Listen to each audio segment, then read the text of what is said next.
নাহমাদুহু ওয়া নুসাল্লি আলা রাসূলিহিল কারীম, আম্মা বা'দ। প্রিয় দর্শক, আজকে আমরা জানব সহিহ বুখারী শরীফের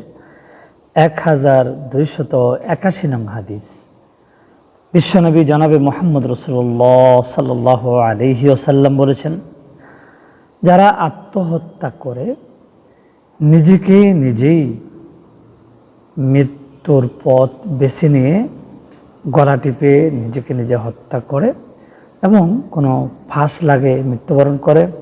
অথবা গুলি করে নিজেই নিজে আত্মহত্যা করে, অথবা শূলিবিদ্ধ হয়ে অর্থাৎ কোনো কিছু দিয়ে আঘাত করে,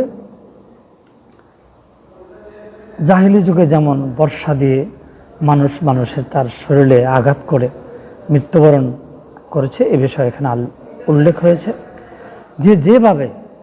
আত্মহত্যা করে মৃত্যুবরণ করবে, দোজখের মধ্যে, জাহান্নামের মধ্যে